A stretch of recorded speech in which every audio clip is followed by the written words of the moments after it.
think of Audrey Hepburn, we picture grace, elegance, and quiet strength. But what if behind that poised image was a woman carrying a private pain she never revealed publicly? Recently uncovered letters written in Audrey's own hand expose a side of her life that few knew existed. These weren't just diary entries or fan replies. These were confessions. Honest, vulnerable, sometimes heartbreaking. In today's video, we're unpacking what those letters revealed, how they were hidden for decades. I was taught that I ought not expose my inner senses.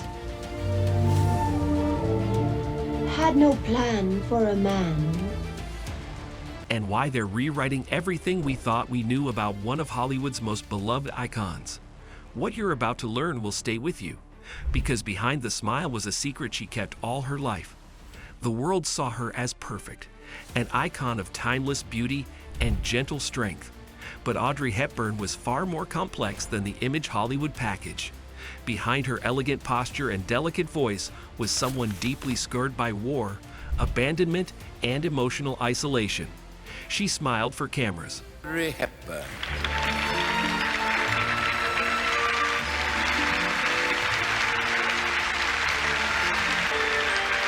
But privately, she struggled with self-worth, identity, and inner loneliness.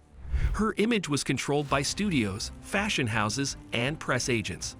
But the woman inside that image often felt lost. The letters that surfaced don't just challenge the myth, they humanize her. They show us that Audrey wasn't a porcelain figure. She was real, raw, and more resilient than anyone realized. The letters came to light in a private estate sale in the Netherlands, decades after Audrey's death. Written in the 1950s and 60s, they were addressed to a small circle of confidence, childhood friends, a former ballet mentor, and a little-known priest. Most had been stored in a locked chest owned by a distant relative. When cataloged, historians were stunned by their tone, far more personal and unguarded than anything Audrey had shared publicly. These weren't letters meant for the public eye. They were admissions of fear, guilt, and doubt. One curator described them as a soul speaking in quiet ink. What they revealed shocked even her closest fans. Audrey often mentioned her childhood during World War II in brief, sanitized interviews. But her letters painted a much darker reality. She wrote about starvation, hiding from Nazi patrols, and witnessing acts of brutality that haunted her for life. One passage describes watching a man executed in the street, something she could never unsee.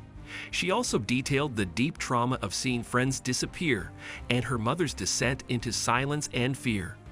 These memories left scars that shaped everything she became. Her elegance was a shield. Her humanitarian work, a response to pain. She didn't survive the war unbroken. She survived despite being broken. One of the most heartbreaking themes in Audrey's letters is guilt. Not survivor's guilt from the war, though she felt that too, but guilt over choices she made as an adult. She wrote about moments when fame pulled her away from people who needed her most. She expressed regret about not spending more time with her sons, about staying silent on causes she believed in, about choosing roles that didn't reflect her truth. "I was given so much," she wrote in one letter, "and yet I was afraid to speak, afraid to lose it." Her beauty may have opened doors, but it also made her feel trapped. She never stopped questioning herself. Among the letters are several directed to a man Audrey never named directly, but the details make it clear. This was someone she loved deeply and painfully. Based on timelines and references, experts believe she was writing about William Holden. They co-starred in Sabrina, and while their chemistry was visible on screen, behind it was a storm. Holden, already married and dealing with addiction, allegedly promised her more than he could give. Audrey's letters reveal her heartbreak over his dishonesty and her own shame for believing in him. "I lost myself in someone who was never really mine," she wrote. It was a love story the public never saw, and it left her wounded. Few people know that Audrey Hepburn suffered multiple miscarriages during her lifetime. The letters reveal how deeply those losses affected her. She described the emotional whiplash of preparing to be a mother, only to be left grieving in silence. At a time when women were expected to smile and carry on, Audrey poured her pain into these private pages. One letter reads, "I felt like a mother, even if the world never saw me as one." She often blamed herself, her thin frame, her schedule, the stress. But her words show a woman aching for a child, devastated by what she couldn't hold on to. Her silence in public masked deep personal sorrow. Audrey wasn't just pressured to act, she was pressured to be Audrey Hepburn. Her roles in Breakfast at Tiffany's and My Fair Lady turned her into a fashion icon. But the person beneath the Givenchy gowns often felt unworthy. She wrote about being exhausted by constant expectations. To be slim, gracious, elegant, and polite. I was never allowed to be tired, one letter says. They wanted the doll, not the woman. The demands wore her down. Every smile in a photo op came at a cost. The letters prove that even the most beloved faces in film battled invisible expectations. Audrey knew who she was, but often had to hide it. Although never officially diagnosed during her lifetime, Audrey's letters reveal a deep, persistent sadness. With Charles, everything is secrecy and lies. He's hiding something from me, Sylvie. Something terrible. She described empty mornings, afternoons where silence felt too loud, and nights where I waited for nothing to pass. These weren't dramatic cries for help. They were honest reflections from someone wrestling with emotional weight she couldn't name. Mental health wasn't discussed openly in her era, especially among public figures. But Audrey's own words point clearly to a long battle with depression, masked by poise. She didn't want pity, she wanted understanding. And through these letters, we finally hear her unfiltered voice, not hopeless, but human. Being adored by millions didn't protect Audrey from feeling completely alone. In fact, it made it worse. She wrote about how fame created distance, how people stopped seeing her as a person and started treating her like a product. They love what I am, not who I am, she wrote. Even in rooms full of people, she felt isolated. And the more iconic she became, the fewer people she could truly trust. Her letters often expressed a yearning for normalcy, for quiet mornings, real friendships, and simple joy. Behind the sparkle of Hollywood, she was quietly drowning in isolation few could imagine. As Audrey grew older, she pulled away from Hollywood, not because she was fading, but because she was finding clarity. Her work with UNICEF gave her a renewed sense of meaning. The letters show that this wasn't just charity, it was survival. Helping others reminds me that I still matter, she wrote.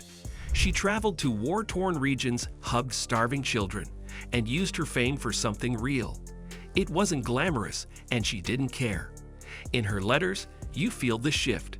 She stopped chasing applause and started chasing peace. For the first time, she was fully herself, and that version of Audrey might be her most beautiful. One letter, dated just a year before her death, hints at a lifelong secret Audrey never disclosed. Not to the press, not to friends, not even in interviews. She wrote about carrying the memory of something I did not stop, though I could have. It's vague, heartbreaking, and entirely open to interpretation. Some biographers believe it refers to a family betrayal during World War II. Others think it points to a friend or lover she abandoned under pressure. Whatever it was, it haunted her. She ends the letter simply, "I pray I am forgiven, though I have not forgiven myself." That one line alone reshapes everything we thought we knew. Audrey Hepburn didn't want to be remembered as a perfect woman. She wanted to be remembered as a real one. These letters give us that chance. They reveal someone vulnerable, haunted, compassionate, and incredibly brave. She carried so much and spoke so little. But in her quiet, she never stopped trying to be kind. Her legacy isn't just built on style and grace. It's built on endurance, humility, and a determination to protect her soul in a world that tried to take it. We loved Audrey for how she made us feel.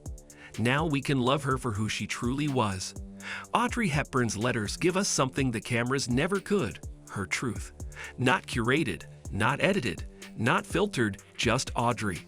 Her secret struggles, her silent heartbreaks, and her private strength remind us that even legends have shadows. If this story changed how you see her or made you feel something deeper, don't let it fade.